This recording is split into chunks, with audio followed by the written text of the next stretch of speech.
This is a handsome victory, an attractive victory, a well-dressed and well-groomed victory. All I'm saying is that if I saw this victory on a night out, I'd move on over to it and, well, you know.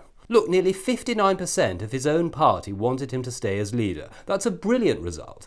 I've been to many parties. I can't think of any where more than half of the guests wanted me to stay. In fact, he got more votes this time than the last time that Tory MPs voted on him.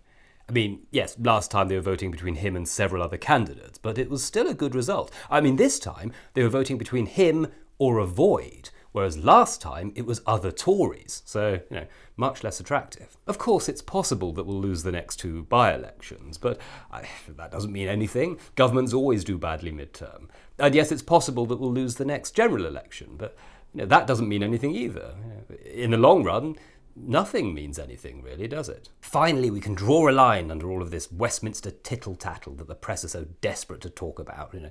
Honesty, integrity, and lying to Parliament, blah, blah, blah, blah, blah. And we can focus on what really matters to the people of this country. Attacking Jeremy Hunt. When the voters gave him that 80-seat majority, they knew they weren't choosing a monk or a saint.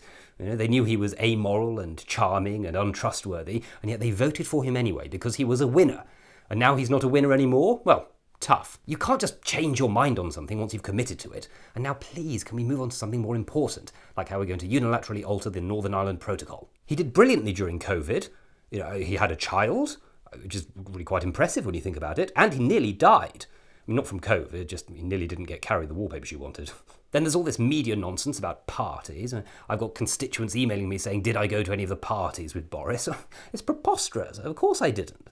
I wasn't invited, and after all, my karaoke machine's broken. All of you in the media should be ashamed as well, always putting up pictures of Boris, making him look ridiculous. I mean, look at this. Look, does he look like he should be Prime Minister? I mean, really? Do you know who's worried tonight? Vladimir Putin. He's scared of Boris. He never knows what's going to come out of his mouth next. I mean, how could he when Boris doesn't know himself? And that's what makes him dangerous. Look, the whole party agrees that we need to get behind the Prime Minister. We just disagree about what to do next.